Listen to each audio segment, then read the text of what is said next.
Good evening, everybody, and welcome to Winchester Cafe Sci Online, and a special welcome to those joining us for the first time. It's still uncertain when it'd be sensible to resume live meetings, so we're scheduling online events at least until the end of 2021. Accordingly, we've just renewed the annual Zoom subscription, and if you'd like to contribute, you can do so at paypal.me/wincafesci. I'll put the details in the chat. A recording of this talk will be posted on our YouTube channel, where you'll find recordings of all our online talks. I'll put details of that in the chat as well. You can also find the links on our website. If you enjoyed tonight's talk and you're not on our mailing list, you can sign up for it there to be notified about future talks. After tonight's talk, we'll take a break for a few minutes before the Q&A. So please put your questions into the chat and I'll read them out. That includes our viewers on YouTube. Tonight's speaker is a popular science writer whose Dice World and A Brief History of Infinity were both longlisted for the Royal Society Prize for Science Books. He lectures quite widely and is shortly due to speak to the Royal Institution. He's written for publications including Nature, The Times and the BBC. Please welcome Brian Clegg. Good evening, and thank you very much for the invitation. I've written a lot about, if you like, the weird and wonderful aspects of physics. Physics is my background. I studied physics at university many years ago. And a lot of those are interesting, but don't necessarily affect our everyday lives. And in my new book, 10 Days in Physics that Shook the World, what I wanted to do, look at specifically aspects of physics and engineering based on physics that have made a big change to everything around us. So it's rather more than just, the basics of physics, that it's more about things that have transformed how we see the world. So I'm just going to share the screen, and what I'd like to do here is talk through four of the aspects that I cover in the book. 4 days when I guess the world was changed by a particular discovery. The book goes all the way from Newton through to the development of the internet. But as I say, I'm going to look at 4 plus an extra one because I think it's quite interesting to think about the future. So as well as the 10 days that have already occurred, I want to think about perhaps what the next day might be. I just want to quickly run through what those 10 days are before homing in on the 4 I'm going to look at tonight. So as I say, we start back with either Isaac Newton, the publication of the Principia.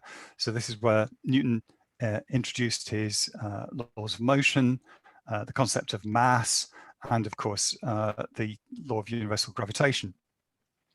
So there, although Newton himself was not necessarily thinking of practical applications, we see aspects of physics that would then have hugely important applications for engineering, for the development of things like the jet engine, say, which of course purely depends on the third law, and so forth. Moving on rather a long way from the 1600s to 1831, we next get to Michael Faraday reading his paper on experimental researches into electricity, and that's one of the topics I'll be looking at in a minute, so I won't say much more about that right now. From then we move on to a slightly less well-known, certainly in the UK, name, Clausius, and his publication of On the Moving Force of Heat. This was in 1850, and what Clausius was dealing with was what would become known, in fact he was contributed to the term as thermodynamics, and specifically thinking of here of the first and second laws.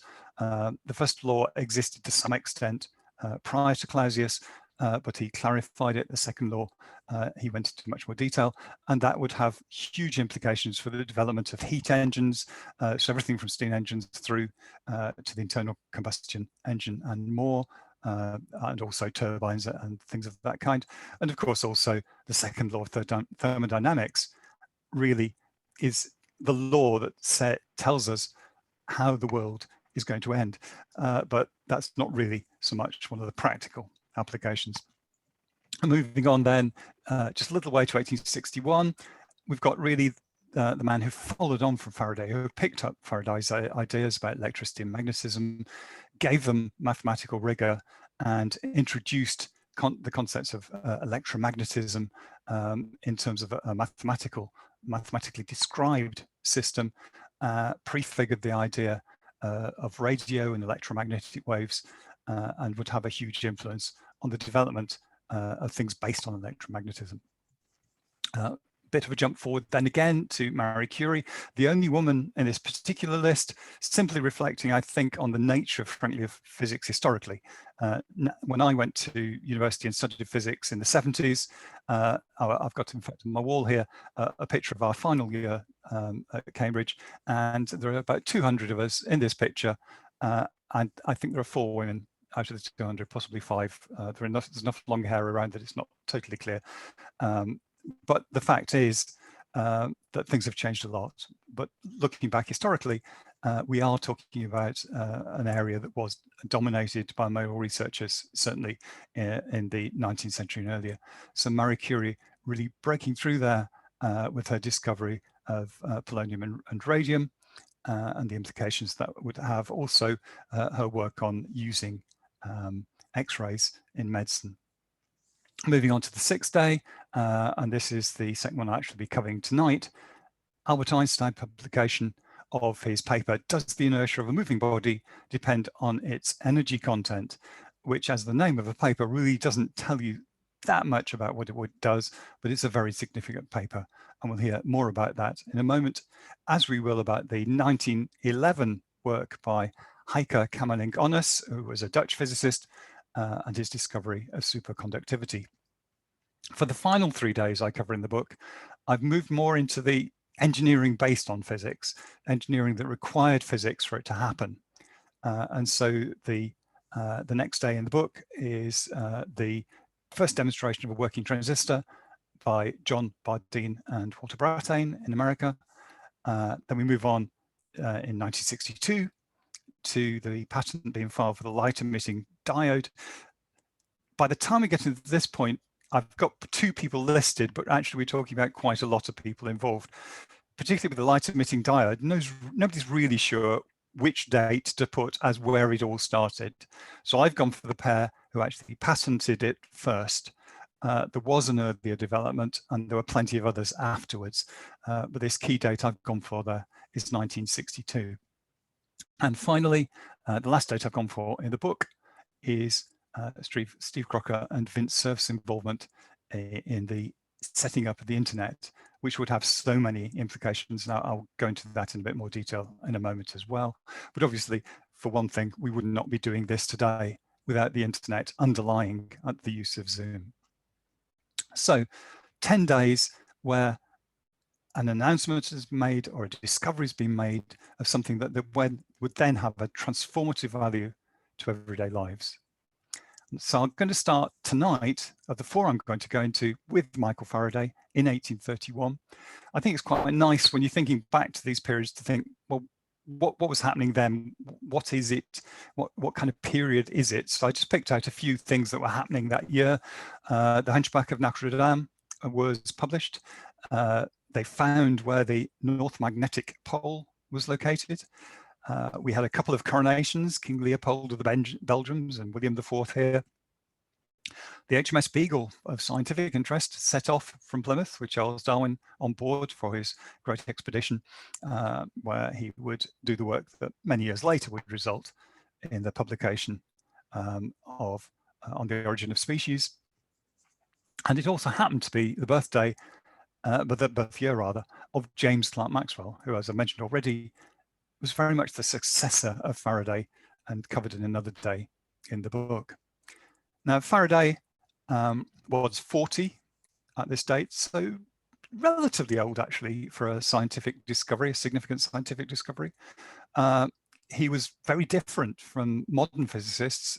You won't come across a modern physicist, I think it's fair to say, working in a university these days who hasn't been to university, but Faraday was self-taught. He started work as a teenager as a bookbinder's apprentice, and frankly, pretty much by accident, convenient accident, ended up as Humphrey Davy's assistant at the Royal Institution, worked his way up there, and by the time he'd got to the age of 40, he was the director of the laboratory. He was also, of course, responsible for setting up much of the Royal Institution's educational side. He set up the children's lectures, the Christmas lectures, which still run today. But here, age 40, in 1831, he came up with his experimental researches in electricity. Now, what he was covering here was two broad aspects of electromagnetism, really. One was induction, so the idea that electric current flowing in one wire could create an electric current in another wire, and how that happened as a result of an intermediary of magnetism, but also the generation of the generation of electricity from magnetism. So both things that had been covered to some extent beforehand, but what Faraday would do was put in the hours, he was a great worker. He just put in so many experiments to find out the detail of this. And it was due to these experiments that it became possible to make use of electricity, particularly in everyday life. As I say, it's not the first mention, but it opened up that practical usage. And in this one paper, it's a pretty chunky paper, he describes over 100 experiments. I just wanted to read a little bit out to you because I think it's quite a magical piece of writing. So in this one, he's describing one of his induction experiments, and he goes like this. About 26 feet of copper wire, 1/20th of an inch in diameter, were wound around a cylinder of wood as a helix, the different spires of which were prevented from touching by a thin interposed twine. This helix was covered with calico, and then a second wire applied in the same manner.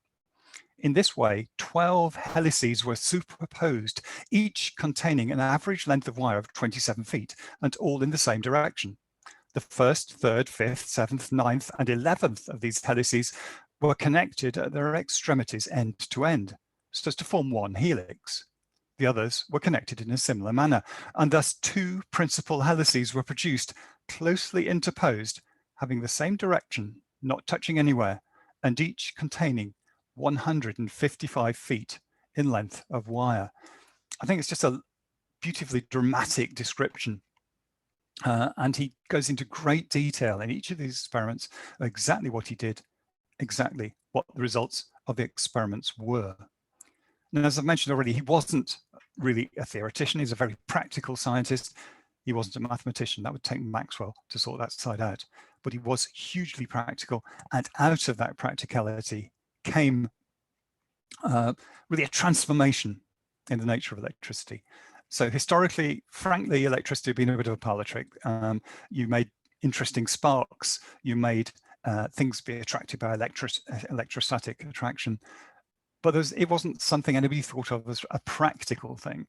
And it was Faraday, really, in his experiments, that gave the edge to make this the power source of everyday life.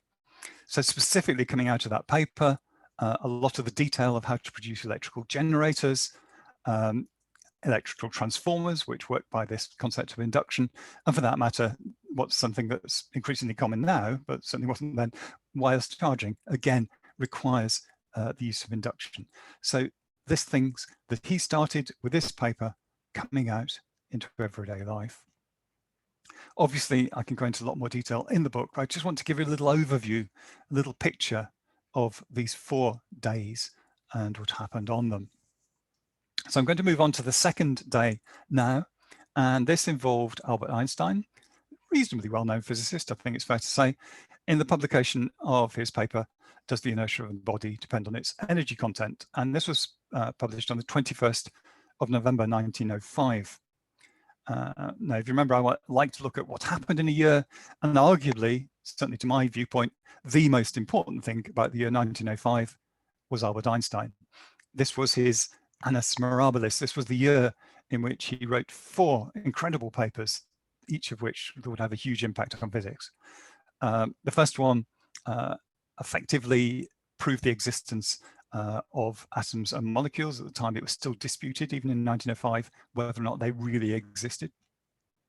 The second one of importance was about the photoelectric effect, which sounds interesting but not that amazing. But actually, the photoelectric effect paper was one of the foundations of quantum physics. It was one of the early foundations of quantum physics, something that Einstein would eventually be a bit dubious about, frankly.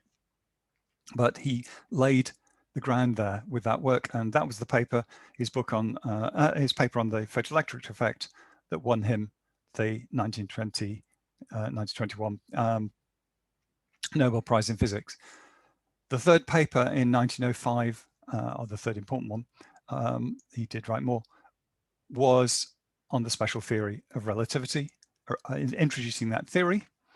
And we still haven't got to the paper I'm actually going to talk about now, which is the one published at the end of the year. And it was actually an addendum. It added on, as we'll see in a moment, to his paper on special relativity. Other things happening that year: the first Russian Revolution, Norway declared independence. It was a pretty revolutionary kind of year, really. Some reasonably well-known names born that year: Michael Tippett, Christian Dior, Mireille von Trapp, and the rest, as you see there. I won't read them all out for you. Again, a number of individuals died that year, but the ones that stood out to me, which both in this particular field, Jules Verne, Henry Irving. So 1905. Now, I ought to stress, because we have such a embedded idea of Einstein as an old man with white hair, that this is not the Einstein of 1905. He was 26. This picture was taken, I think, the year before, so pretty much looked like this at the time. Dapper young man about town, and the town he was about was Bern in Switzerland, where he was working in the patent office as a clerk, third class. He was not an academic at the time when he published these 4 papers. His job involved checking patents to make sure they made sense. And some people think that that was one of the reasons he came up with the special theory of relativity, for instance, because there are aspects in those patents he was looking at about synchronizing electrical clocks between railway stations, because railway time was starting to be spread. The idea that, you know, once you've got a railway, you have to have the same time in all the locations. You need a way of synchronizing time.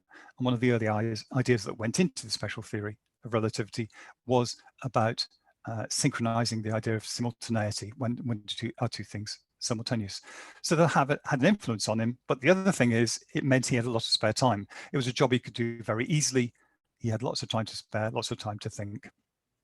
And on the 26th of September, he had published this paper on the special theory of relativity, which was called Zur Elektrodynamik bewegter Körper, on the electrodynamics of moving bodies. But as I say, we tend to think of it as the theory of special relativity, and what it was, a special theory rather. And what it was doing was essentially combining the concepts of time and space, showing that they were not separable, that they are intertwined, and that you have to consider both, that when something moves, it affects time as well as space. So it was a very significant paper, one that was possibly too controversial at the time, in the sense that it didn't win him the Nobel Prize, where obviously amongst his several other achievements it ought to have done. But having published that, a couple of months later, he came along with the paper I'm actually going to think a little bit about today. And that was thinking particularly about what the special theory told us about energy and moving bodies. It's a very short paper, this one. It's 3 or 4 pages in length. Most of that is text. There's not that much mathematics in it. And what he does with a little bit of slightly convoluted maths, so I won't show you that here, but he gets to a value for the changing kinetic energy of a body that's emitting light. That if a body gives off light, he showed that its kinetic energy would change. And this is the formula he gave for that, where L is the mass of the body, the big V is the speed of light, the little v is the speed of the body that's moving. Now, I'm sure, like me, you can vaguely remember doing physics at school and being told that the kinetic energy of a moving body is half mv squared. So what we're saying is that this change in kinetic energy should be the equivalent of this half mv squared. So we put the half mv squared equal to the little bit on the right there.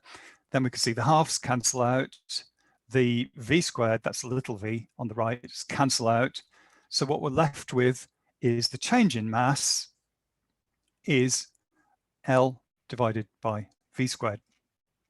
Now Einstein didn't use the symbols we're slightly more familiar with, but if we replace that L with an E and the V with a C for the speed of light, which is what it was, we get m equals E over c squared, or E equals mc squared, arguably the most famous equation in history. And it's developed in this short paper, really just as an addendum to the special theory of relativity. So what he's done here is shown the equivalence of mass and energy, that just as he had shown that space and time are linked, he now is showing that mass and energy are linked, stuff and energy are linked. And at the end of the paper, he just has this little throwaway line. Perhaps it will prove possible to test this theory using bodies whose energy content is variable to a high degree, e.g. salts of radium. Because they knew that radium seemed able to give off energy. It gave off light all the time.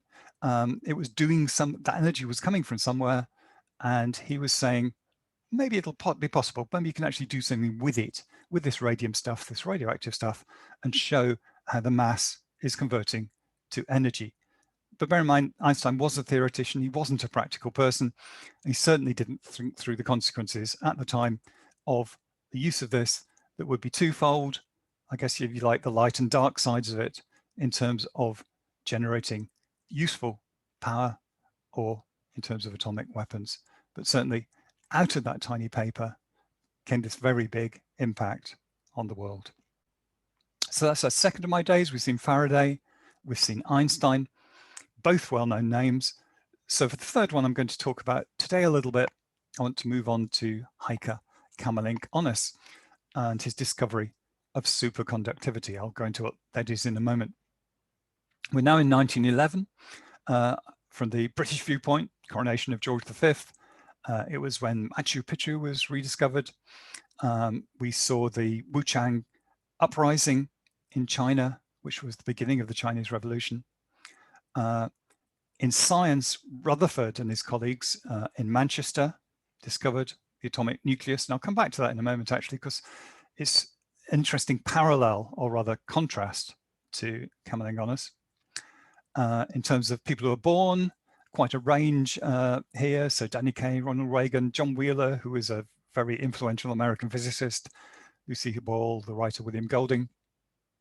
We saw deaths, for example, of the scientist Francis Galton, the composer Gustav Mahler, and the Bretticist W.S. Gilbert.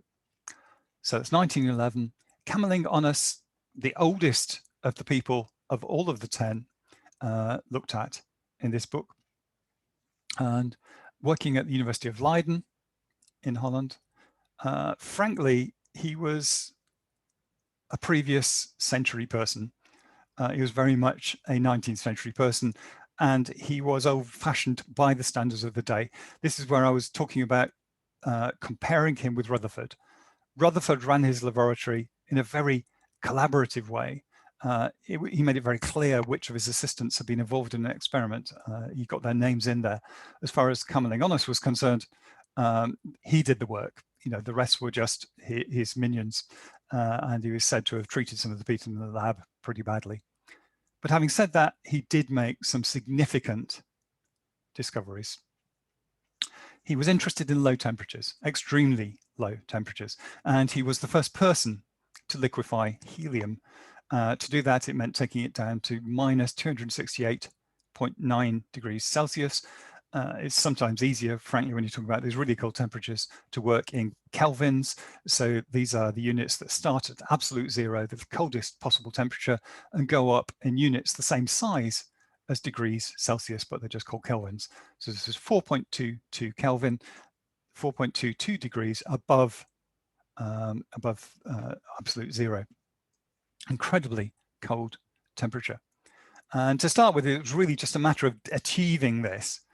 But Kamerlingh-Onnes was interested in what happens to things at that temperature. And something there's been quite a lot of speculation about is what happens to electrical conductivity as the temperature gets lower and lower. He actually used mercury, the metal mercury, which is solid obviously by this point. And it was expected by many that as the temperature got lower and lower, the ability to conduct electricity would get worse and worse, because the idea was as temperature gets lower, moving particles slow down, the energy of everything's dropping. So presumably as you get close to absolute zero, they'll be going so slow, it'll hardly conduct any electricity at all. This is what many expected. In fact, what he found was that at 4.2 K, so just over 4 degrees above absolute zero, all electrical resistance disappeared, as far as he could tell. Now, we can read about this in his notebook. Many of the dates I've given have been when a paper was published or presented. In this particular date, though, we're actually looking at the specific date he made the discovery. We can even tell the time. It's 4 something in the afternoon. And it's written in this incredibly bad handwriting in pencil in a notebook. It's almost impossible to read. Frankly, his note keeping wasn't brilliant because he labeled the notebook 1909 to 1910, even though it's absolutely certain this was actually 1911 when this occurred. And in the notebook, timed this 4 something in the afternoon, he wrote, what I can approximate to, I've written down an approximation just so I can attempt to pronounce this. Apologies if anybody speaks Dutch.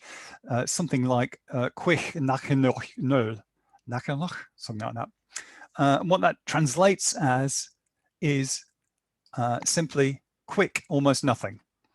The quick refers to quicksilver, mercury, and he was saying that at this point, mercury's resistance to electricity was almost nothing. And what he did was set up a loop of mercury with a electrical current flowing around it. And for as long as he could keep it down at this temperature, it didn't seem to have any losses. The current just seemed to flow at the same level continuously. He could only actually keep it going for a few hours. Later on, the experiment was done for months, and there was no drop whatsoever in the level of the current. Essentially, what's happening here is the electrical resistance has disappeared. Now, immediately or very early on, it was obvious that this has a potential to be able to produce hugely powerful electromagnets, because electromagnetic, the power of the magnet is dependent on the current you can get flowing through it. There is a limit. It does actually self-limit. It doesn't actually go up to infinity. You might imagine the resistance is zero, then the current should be infinite. It's not that good. It sort of self-limits, but the fact is you can do vastly more than you can with a non-superconducting magnet. So superconductivity, no resistance. In principle, you could also produce no-loss conductors. The power cables that carry electricity across the country lose a lot of their power to heat. If you had a superconducting material to do that, then you would do so without losing any power. The problem being, of course, that keeping your wires at 4 degrees above absolute zero is very difficult. Now, actually, after Kamlingonis' time, they did manage to develop superconductors that work at higher and higher temperatures. They've got them up now well above the boiling point of liquid nitrogen, so you don't need liquid helium. But obviously, the goal here, the ultimate goal, would be to have a superconductor that works at room temperature. So you can actually have these incredibly powerful magnets and also the ability to have no-loss conductors at room temperature. Once or twice there have been suggestions that might be possible, but we're still not really sure whether that was really working or it was a fluke. There's still work going on there. Even so though, with the requirement to keep them cold, superconductors are already being significantly used. If anybody's ever had an MRI scan, they depend on using superconducting magnets because they require a very strong magnetic field to basically flip the magnetic fields of atoms in your body, this nuclear magnetic resonance principle that they use. Similarly, in the Far East particularly, we have had 1 or 2 experiments in the UK, but particularly in Japan and China, a lot of work's done on maglev trains that float by magnetic levitation. and also propelled that way. And they require superconducting magnets to work because you need such a strong magnetic field. Similarly, the Large Hadron Collider at CERN uses superconducting magnets and so forth. So lots of specialist applications, but if we could get those temperatures up even higher, we might see them doing an awful lot more. Finally then, the 4 days I want to quickly look at tonight, I'm moving on to 1969. 1st of October, the first link of the internet was used. The two people I'm looking at, I'll come back to in a moment, but let's just have a quick reminder of 69. I think we're probably on the date that many of us can actually remember at this point. So it was the year in which Richard Nixon became US President, Prince Charles became Prince of Wales. I think most of us will probably be aware Apollo 11 made the first manned landing on the moon. Even more important, Monty Python's Flying Circus debuted. It was the year in which colour TV broadcasts on BBC Two started in the UK. Few names out of, I guess, entertainment as it happens here: Michael Sheen, Jennifer Aniston, Marie Curie, Kate Blanchett, born that year, and one or two other names: Boris Karloff, the science fiction writer John Wyndham, and so forth, who died in that year. So 1969, quite a long time ago. And I want you to think about that as we're thinking about this, because this is the last day I've got in the book, is in 1969. I'll come back to that in a moment. But these two individuals, not so well known, I think it's fair to say, as the other people we talked about, Vint Cerf and Steve Crocker. They were and are American computer scientists. At the time, they were aged 26 and 24, so about Einstein's age when he did his work. They'd been high school friends, separated to different universities, but then ended up coming back to work at the University of California, Los Angeles, on internet protocols. So they were among the key people developing the protocols that enable computers to talk to each other across the internet. Of course, there was no internet at that point, but those protocols were necessary before it could be built. Specifically, what was built, what had its first connection in 1969 was what was called the Arpanet, but it's what would become the internet.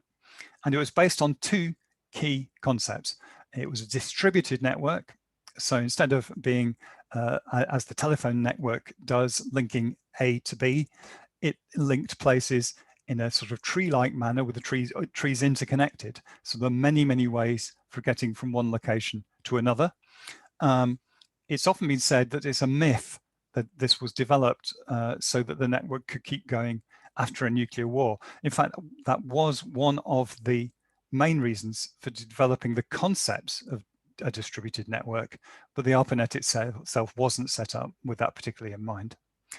And the other key concept here is packet switching, which was developed at least partially in the UK, but not implemented here. And the idea here is that when something goes across the internet, like the video you're watching now, it doesn't actually just flow continuously. It's divided up into little chunks. They're routed around the network. They may go many different potential ways and then knitted back together at the other end. So the two keys of the way that the internet works. It was that first connection was set up between UCLA and Stanford Research Institute in Menlo Park, California. As an aside, that is now the home of Facebook. But I think what's more interesting in a way is that another place called Menlo Park, that was actually named after the California one, a small district of New Jersey, was where Edison had his laboratory. He was regularly referred to as the Wizard of Menlo Park. But these days, actually, in fact, since the setting up of the internet, it's been Menlo Park, California, that's actually been the really important ones in terms of technology. The idea of the Arpanet, this pre-internet, really was primarily about remote login. So the idea is you had a dumb terminal sitting on your desk somewhere, you wanted to connect to a computer somewhere else, and it was a way to log into that remote computer, and then you could switch your terminal to a different computer. It wasn't initially envisaged much for computer connection. That grew very quickly, but the starting point was really this idea of remote login. And so it all started on that day in 1969, and a person at UCLA started typing to connect to the computer at Stanford. They typed L, they typed O, and with a sort of view to the future of what things were going to be like using computers, they typed the G and it crashed. The reason for that is that somebody at Stanford had been too clever. They realized there weren't many commands you could actually put into their computer. And so as soon as it recognized what you wanted, it filled the rest in. So when they typed the LO, the computer at the other end typed the G, the GIN, so it actually made it into login, and then it got a G on the end and tried to logging, which didn't exist, and the whole thing fell over. But they sorted that out pretty quickly. At the time, I guess it was to some extent an academic novelty. Actually, some academics were really worried because they didn't want other people using their computers. But it was very much an academic and then military network. The military network was separated off pretty early on. The Arpanet grew and became the internet, became the worldwide resource that we now use. And there's actually one quite interesting point about it that came out of the way that it was developed. And that's because it's free. Now, you might think if you, like me, pay BT or whoever, it's not free. But actually, the internet itself is free. You're just paying for getting to it. And the reason for that was that it was a government project, and they literally didn't build in a charging mechanism. They never thought of building into the protocols a mechanism for charging. And if you're someone like me who used networks early on, you might remember things like CompuServe and AOL. They were networks that charged you to use their network, but the internet isn't charged because of the way it all started. I don't really need to go into a lot of detail of what came out of this work. Obviously, the World Wide Web, although developed as a concept, by Tim Berners-Lee at CERN, it was built on top of the internet. It sits on the internet. Email, very early application of the internet. Shortly after they'd started linking computers, they started to do email. They then added things like voice over internet protocol, so doing telephone and the like across the internet, and the kind of video links we're using today. VoIP, voice over the internet, voice over internet protocol, and there's that internet protocol, the thing that Cerf and Crocker developed, is something that is spreading faster and faster.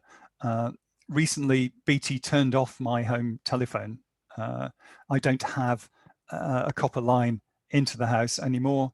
My home telephone connects into my internet hub and uses voice over IP. There just is, there will be no traditional telephone lines eventually. It'll all be working this way. We've also seen, frankly, a transformation of entertainment through this. I don't know about you, but I very rarely actually sit down and watch a TV program now on a broadcast channel at a particular time. I almost always just stream stuff across the internet. The way people watch television, the way people get their entertainment through this has been massively transformed. And also the cloud, of course, the ability to store information, all dependent on this combination of the distributed network to put it out there, the packet switching, to route it around, to get it to these various servers around the world that actually make that up. So I've very briefly there taken you through 4 of my 10 days. And I said the last of those was 1969. That's a long time ago. Now, I'm not saying nothing's happened in physics since 1969. Of course, lots of things have happened, but a lot of the really big things since 69 have really been about the kind of physics that doesn't influence our everyday. Whether we're talking about things like the development of the full Big Bang theory, the idea of things like black holes, the kind of low-level aspects of looking at particles, finding out about the existence of quarks and all that kind of thing. Fascinating stuff. Interesting stuff to know about the world, but not stuff we've had huge practical applications. So at the end of the book, what I do is speculate a little bit about where we go next. What is the next really influential piece of technology based on physics or physics itself, if you can think of anything new, really new that might come up. I make a few suggestions. Artificial intelligence is a very clear one that's starting to have an influence already. You may have read recently in the papers about Google's AlphaFold technology developed in the UK. which has been used to make significant predictions about the way proteins fold, and can be valuable for development of medical resources.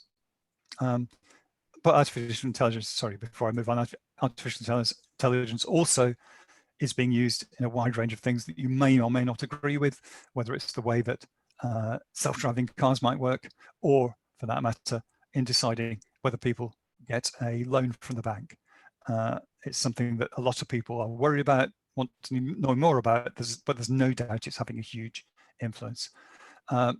Some technologists believe that augmented reality, virtual reality, often things like the idea you might have, the idea of a pair of glasses that projects information onto them, or contact lenses or whatever, but different ways of getting information superimposed on your world around you. Some people feel that might be the way forward, the next big thing. Quantum computing, we're hearing a lot about that now. So computing not with bits that you can just store 0 or 1, but with qubits, which are quantum particles, which effectively can store a whole real number, an infinitely long real number, and do calculations that kind of superimpose with each other, work together in principle to do calculations that couldn't be done by a conventional computer. They're just starting to vaguely head toward practicality. They've got a way to go yet, but they could do amazing things. And one last one that I think's, in some ways the most delightful one, in the sense that nuclear fusion is something that people have been saying is about 50 years away for the last 50 years. And they're still saying probably, certainly 20, 30 years minimum before it's with us properly to be able to be used as a major means of generating. But it could be very, very important, because it's a way of generating energy. It's green, it's much cleaner than nuclear fission, the current nuclear power, and it gives us a way of evening out the kind of power generation coming from wind, solar, which inevitably is a bit bumpy, and in the UK tends to be not so great, certainly the solar in the winter. So nuclear fusion is still something that could be very important to our future, and obviously based on fundamental physics. Or it could be something totally different. And I think amongst others, Niels Bohr, the physicist, has had this quote attributed to him: "The prediction is difficult, especially about the future." It certainly is true, but it's also certainly quite fun. So that's really a very, very fast run through some of the points that are in the book. It actually comes out on Thursday. If anybody's interested, you can pre-order it now. My website there, brianclegg.net. You can either pre-order one from me as a signed copy or from online bookshops. But I hope that hearing about this has been some interest. I hope we get a chance to have some good Q&A, but also I'd be very interested if anybody has any thoughts about what that 11th day could be. Do you think it is one of the things I've suggested there? Could it be something totally different? Where do you think we're actually going with the use of physics-based technology? How can it influence our world in the future? So I'd be very interested to hear your ideas as well as your questions. So thank you very much for listening. I gather from William, we're going to have a little break to get our heads together or whatever, but thank you very much. Thank you very much, Brian. It's fascinating to have those historical events presented in their context of the other things that were happening around the same time as well. And some of the things it's easy to forget how recent or indeed how distant they were. As Brian says, he's some of the more observant of you will have noticed he has a pile of books beside him, available for pre-order apparently, and I believe they may even be signed by the author and available from his website at a slight discount to the list price. So if you'd like to hear about the other 6 days as well, please go on to Brian's website or wherever you choose to get your books from, and get a copy of it from there. So somebody's suggestion for the 11th day was quantum theory. Or is that already covered in the book? Well, that's an interesting point. I suppose I didn't, simply because of having got Einstein in 1905 already. You could have covered any of Einstein's things. So it's cheating a bit, I must admit. But yes, obviously it could have been one of the earlier ones. But what I'm really saying is, in terms of 11th one, is what comes after 1969. What's next, rather than, yes, you can always find other ones. It's a bit like, what are the 10 best records in history or whatever. You can have a great argument about it. So I'm not saying these are the only 10 things that have happened. They're 10 that I've picked out from history that have made a huge difference. But yes, obviously quantum physics is another one. And in fact, I have if I can do a plug, a book called The Quantum Age, which is just about the applications of quantum physics and how it has made such a big change. And I think if I were going to pin it down to a date, I probably would have gone for Einstein and the photoelectric effect one there anyway. So I didn't want to give him two goes. James has asked, will artificial intelligence overtake human intelligence, or what about the singularity according to Ray Kurzweil? I'm not sure that's directly physics, but no, I mean it's an interesting point. I think Ray Kurzweil's ideas, so this idea of the singularity is the point at which it sort of takes over the world, really, are exaggerated. One of the things about artificial intelligence, certainly to date, is it's not general artificial intelligence. So we have, if you like, general intelligence. Our intelligence is multi-purpose. All the successful AI applications so far have been very specific.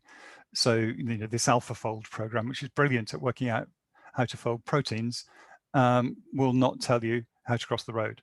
It is limited to that. The ones that the same company have produced that are very good at playing some games, and not even all games, are literally limited to playing those games. That's all it can do. And the step to the kind of thing Kurzweil was suggesting of having a general artificial intelligence that was greater than us, nobody's come anywhere near close.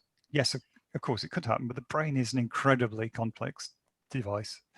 I think they've got a long way to go. I mean, Kurzweil imagined it happening sometime around now, and there's no way it's going to happen, I suggest, this century. I think people always vastly underestimate how complicated the brain is. One of the current trends in science writing is a huge number of the books that are out at the moment are about the brain, and they just touch on so much, how much there is still to learn about its complexities.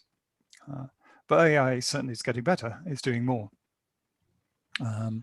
And we do have to think carefully about what we let it do. So, this example I mentioned about AI being used to decide whether or not you get a loan, whether or not you get a job. The trouble is that it's very easy to build our biases into that software, unconsciously, quite often. And we don't know, usually with AI, why it made a particular decision. It just says, this is the right decision. It doesn't say to us, this is why this is the right decision. So we have to be really careful about how we use it. It's valuable, it's useful, but it has to be controlled, I think. As you say, it's not really the physics side, but it is interesting. Rob's asked, what technique did Honors use to liquefy helium? Yeah. Now these days, I'll come back to it, but these days we tend to use lasers, rather bizarrely, to cool things down. They can be used essentially effectively to get the energy out of, because basically cooling down is about getting the energy out of the atoms, reducing the atoms to a lower energy state, stopping them moving as much as possible. And lasers are actually quite good at doing that. Obviously, they couldn't do that back then. In fact, the LED date, the 1962 one, is connected very much to the development of lasers. So what they had to rely on basically was evaporation and pressure. So the early attempts to get things down to a low temperature, in fact, Benjamin Franklin was one of the first people to do this at Cambridge, strangely not in America, produced temperatures, I think they got down to about -14 or something like that, -15, basically by using evaporation with things like ether. So when something evaporates, it takes energy to do that evaporation. It takes it out of its surroundings and reduces the temperature of the surrounding. That's why, you know, a fan cools you down, because it evaporates water from your skin, cools your skin down. So that was the start of the process was probably evaporation, but the main technique really was the same kind of thing that's used in fridges, although on a much larger scale, where you basically force a material through a narrow aperture at high pressure. And the result then is that you can get into a state where it drops the temperature of the surroundings. So again, it's almost a bit like the laser, but here it's actually the high pressure liquid that's causing it. And it was very much a repeated cycle by cycle. So you get it down to a certain temperature, use that as the starting point, and you do it again to take things down to the next temperature, and so on. It's actually quite beautiful. If you see his laboratory, it's a bit steampunk. It's all these sort of brass fittings, and it looks very impressive. And Shunts on YouTube has said, amazing talk, thank you. Which day has had the most impact on the world, do you think, in terms of, I assume that means out of the ones that you've written about in this book? I think it's hard to say, because many of them build on each other. So, you know, without the electromagnetic stuff coming from Faraday and Maxwell, and there are two different applications of it, you wouldn't then have electronics, you wouldn't have LEDs, you wouldn't have the internet or whatever. So I think it's very difficult actually to separate them in that way. So I don't think I'd be happy actually to say this is the most important. You know, each of them has had a big impact. That's really all I can sensibly say, I think. Okay. Don has picked up on your second day in history, 1830, when his great-grandfather was born, brought in the Industrial Revolution, which expanded dramatically as heat engines replaced manpower and brawn. Is asking, do you have observations of the integration of advances in physics in the lives of everyday mortals? Right, I must admit, I'm not quite sure what the question means. John.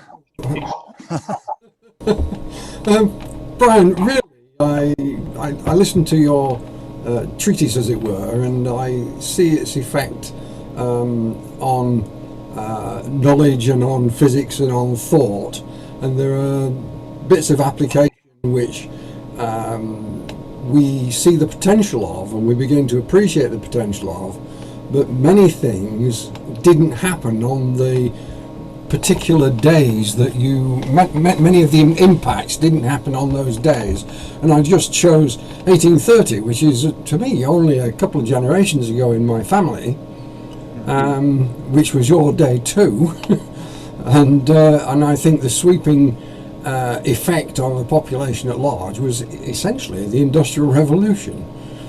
I wondered if you drew comparisons of that sort with your other days, or whether they're just more interesting to physicists, you know, still at this time, rather than impacting on everybody's lives, with the exception perhaps of the internet.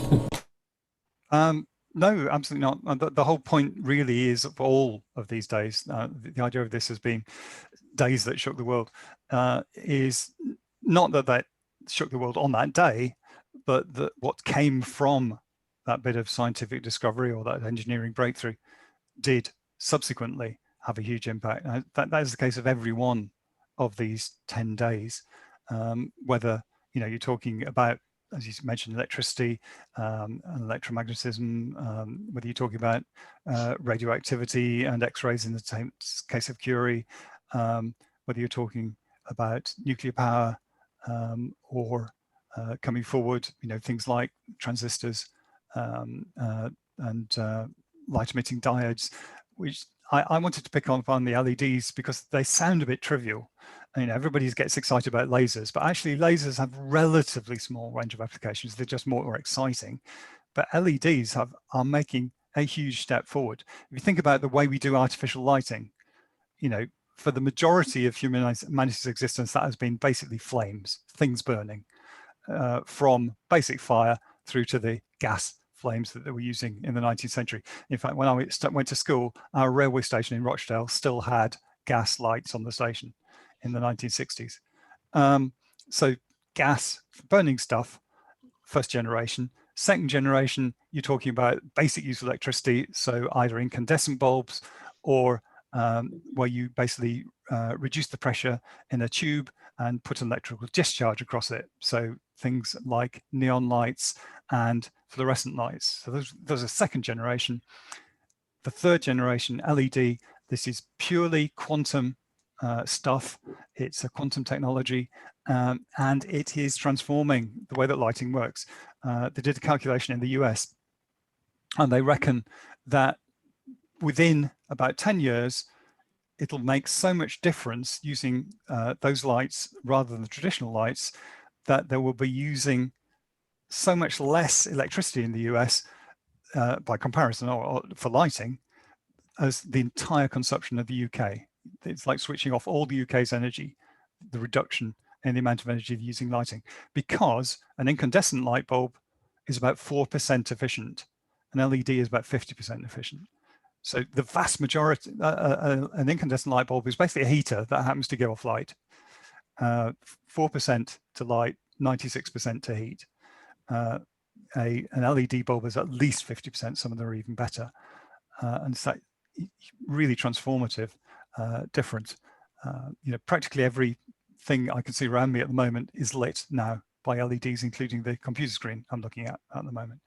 It has changed things, but quite subtly. And I think that's what it makes it more interesting in some ways than, say, the laser.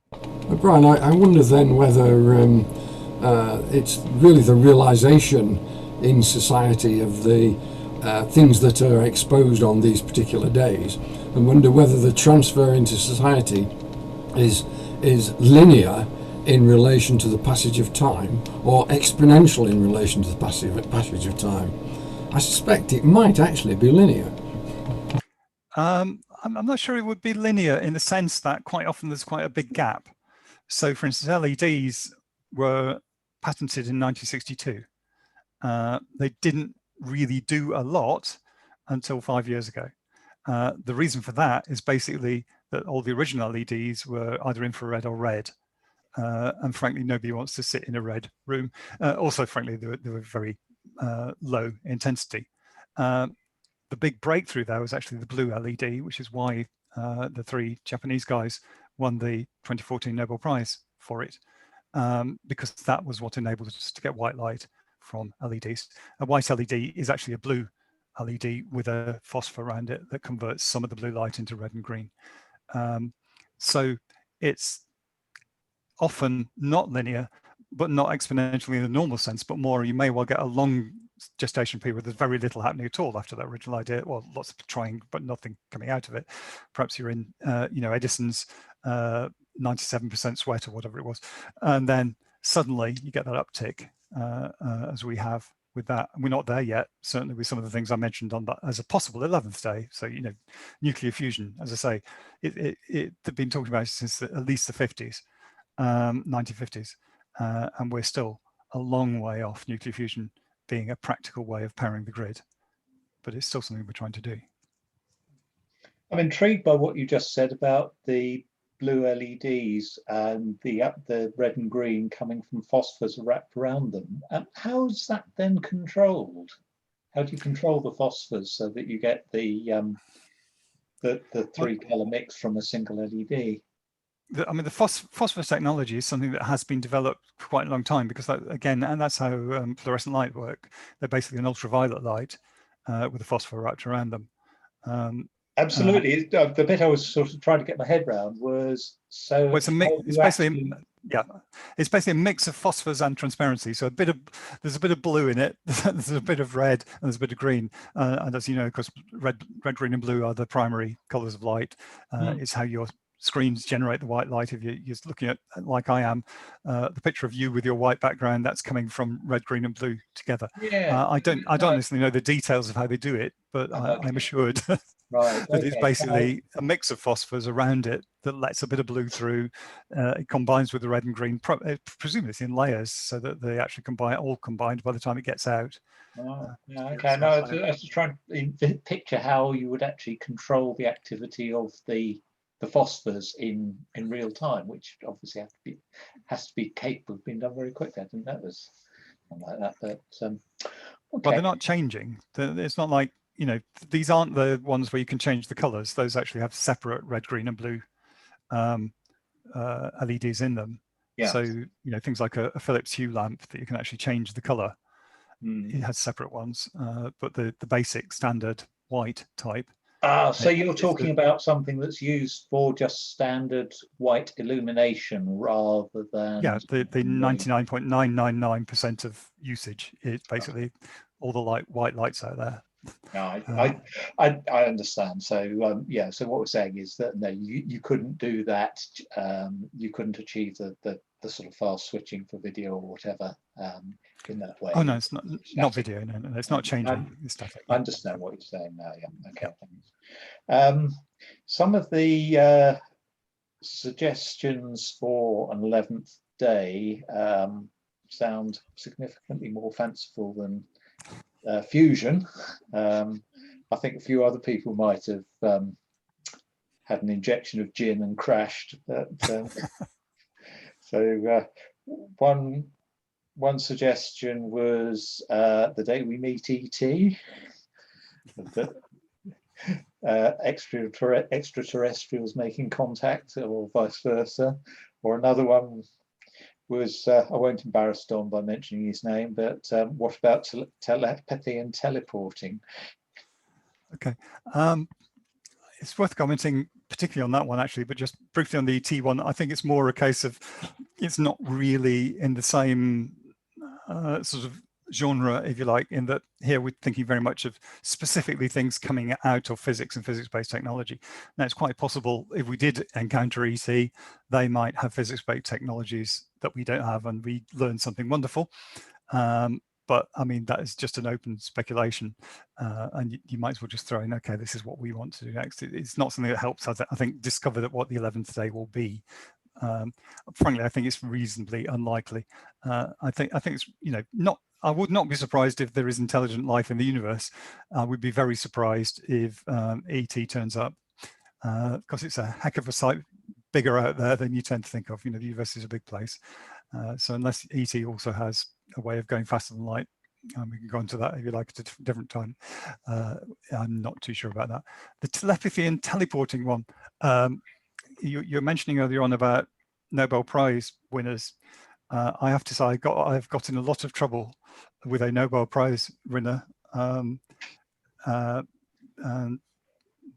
Professor Brian Josephson, who I got on really well with a while ago, and he read on Wikipedia something that somebody had said about something I wrote. Now, can I say to people, if you read on Wikipedia about something that somebody else said, please do not believe it's necessarily exact. So unfortunately, Brian Josephson thinks I said that that telepathy is rubbish, and he's quite an enthusiast on telepathy as a concept.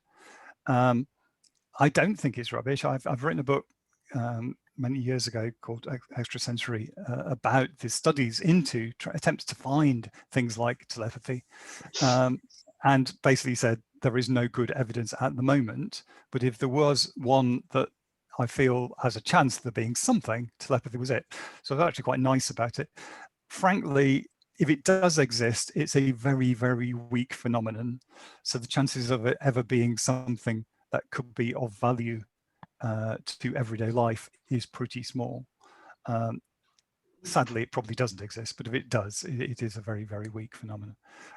Teleporting is a bit more interesting because in the quantum world, there is actually something called quantum teleportation. And this is actually a bit like a Star Trek transporter on a very small scale. So basically what you can do is transfer the properties of a quantum system, typically just one quantum particle, to another one. So effectively what you've done, because being quantum particles, if they have the same properties, they are the same thing, you have moved it effectively from A to B without it ever moving from A to B. And that is perfectly possible. In fact, it's required to make quantum computing work. Quantum teleportation is an important use of something called entanglement in quantum computers. Unfortunately, though, the practicalities of doing it for anything, macro scale, like a person, are pretty huge, because you've effectively got to do it atom by atom. And the chance, there are so many atoms in a person, I think it was calculated to take about 6 million years to transport a person this way, at least. There's the other slight problem compared with Star Trek. I assume that this isn't what happens in Star Trek, is that the only way it would work is if you totally destroyed the original in creating the new thing. Because the process of transferring the properties from one quantum particle to the other destroys the quantum properties of the first one. So the physical object you teleported this way would cease to exist, and a perfect copy would exist somewhere else. Now, as far as somebody else was concerned, that perfect copy, if you could do it, would be you. It would have your memories, it would have your personality, it would be you. But as far as you were concerned, I suspect it wouldn't be such a pleasant experience. So frankly, I'm not holding out for teleporters down the street. Somebody had made the comment that quantum theory underlies consciousness, which I think is a bold claim to make on present level of evidence. I have actually been trying to get a quantum biologist to come and give us a talk, because I think some of the stuff that has been discovered through quantum biology is absolutely fascinating. And if anybody wants to read, can't remember the name of the book by John Joe McFadden and Jim Al-Khalili, but it was actually found that quite mind-blowing, and I don't very often with books in terms of what they were explaining. They were sort of treading on the edge of quantum consciousness, but I think reviews have found that bit to be quite controversial, but I think that's definitely a space to watch. Yeah, I think that's definitely true. The book's called Life on the Edge. So yes, I just thank you. cheated and looked it up. Mm-hmm. Incidentally, I would say my spare time, I run a popular science review site of popular science books. So if you're interested in popular science books, it's just called popularscience.co.uk. There's lots of information on there, including a review of that book. Yeah, it is really interesting. As you say, it's relatively controversial in some ways. So one or two bits of it seem possible. One or two bits of it most people think is pretty unlikely, just because the kind of quantum processes they're talking about don't like warm, wet environments, and living things are warm, wet environments. So getting it working, it's possible, but there's certainly a lot of skepticism as yet. There's no direct evidence, no experiments that have supported it yet. In terms of specifically consciousness, there's this theory that I think it's Roger Penrose and somebody else came up with, that where the microtubules in the brain operate at a quantum level. Again, there is as yet no direct evidence of this, and most people are pretty skeptical of it. In fact, frankly, finding anybody who would even say what consciousness is quite difficult. I know quite a lot of people working in the field who even say it doesn't exist, but I sometimes wonder if it's a bit like the way physicists quite often say time doesn't exist. But if you then say, so you're not worried about meal times, they suddenly change their minds. So not sure about that. I think quantum involvement in things that we can't quite explain are something that there are quite a lot of people who want it to exist, but as you say, without the evidence, then you need to be very cautious. One question that was asked was, out of your 10 days, which do you think had the most impact? Which one? Yeah, I think we might have possibly covered this already. I was saying basically it's very difficult to say because they tend to overlap and interlink to some degree, and I would hesitate to put one above all the rest. It depends what times of impact you mean, I guess. You know, if you talk about destructive impact, I guess it's probably the nuclear bombs coming out of EAMC equals MC squared. If it's the sort of impact on everyday life, then I guess it's that build of the electricity, then electromagnetism, then the things that have come from that, including obviously electronics and all that stuff. It's direct impact on our everyday lives. You know, certainly my life, my entire working life is spent basically using electronics as a writer.